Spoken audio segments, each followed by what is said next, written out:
So now what we want to do is actually try and exploit this.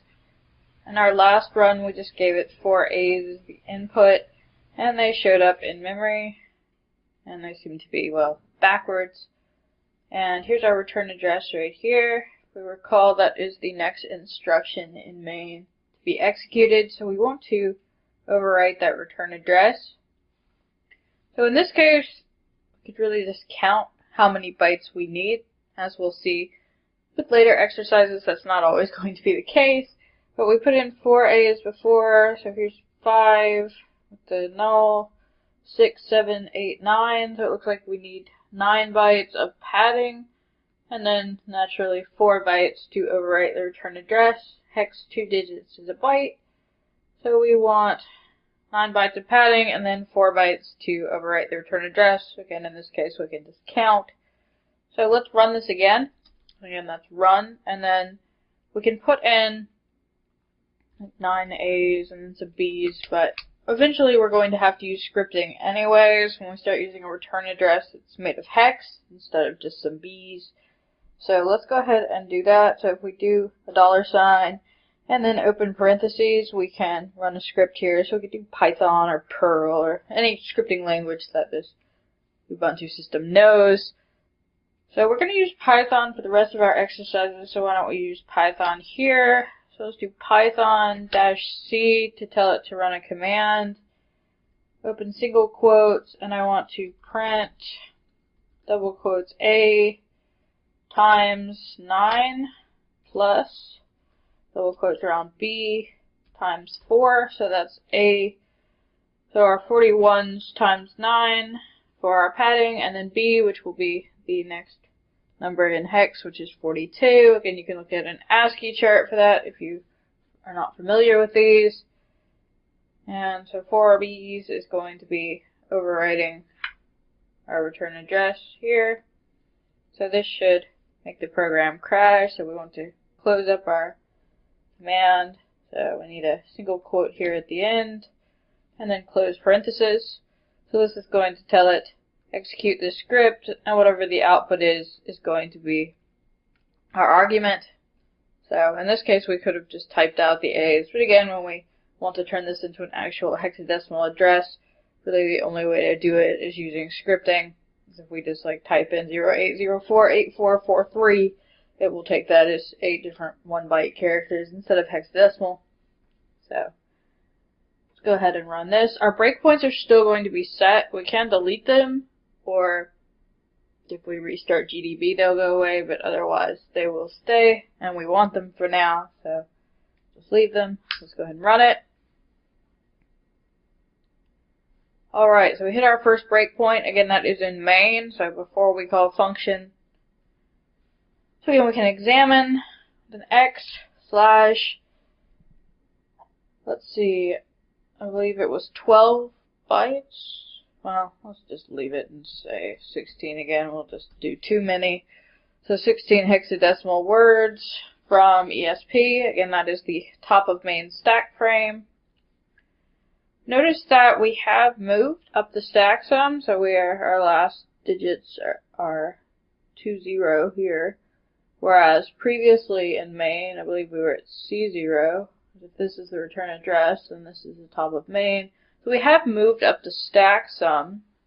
That is to be expected. One of the things that makes a difference about where you end up in the stack is going to be the length of the argument. So since we did change the length of the argument, we should expect to move somewhat.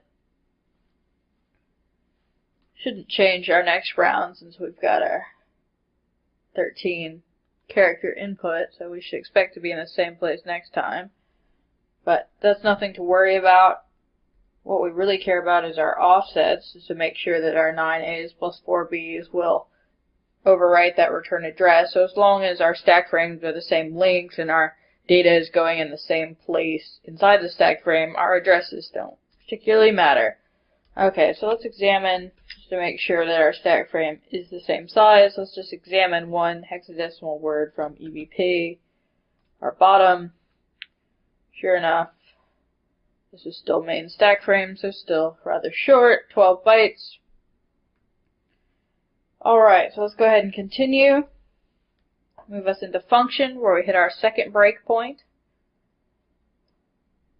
We'll use the up arrow to grab previous commands. So I will again look at ESP. And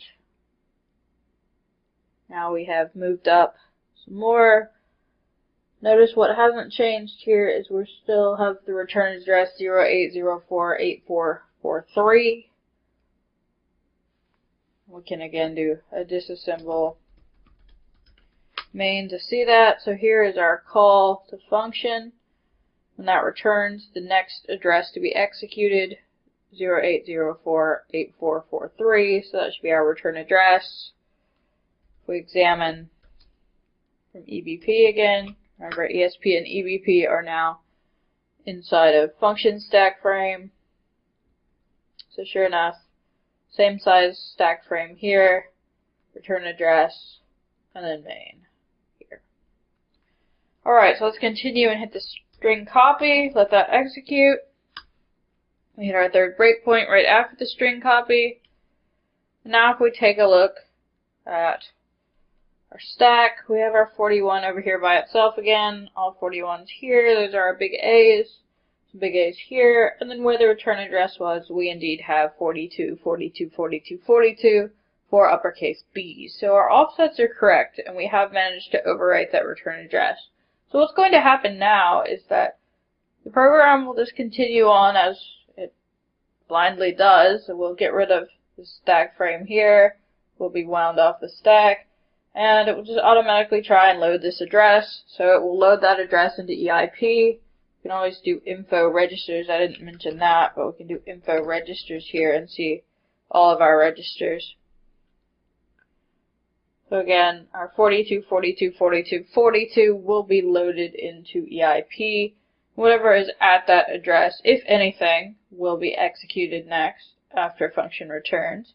If 42, 42, 42, 42 is not that mapped to an executable portion of memory, then we will get a segmentation fault and it will crash. That is most likely what's going to happen here, though there's no rule that says 42, 42, 42, 42 cannot be a valid memory address. You may find cases where it will be. So we shouldn't just blindly assume the program is going to crash, but often it will. So let's go ahead and continue. And this time we do not get executed normally printed out to the screen. We get a segmentation fault. So it's trying to execute 42, 42, 42, 42, and that's not mapped to anywhere, so there's no instruction there to be executed, so the program just throws up its hands and crashes. So we've caused a denial of service condition, but surely we can do better, right? So let's see indeed if we can.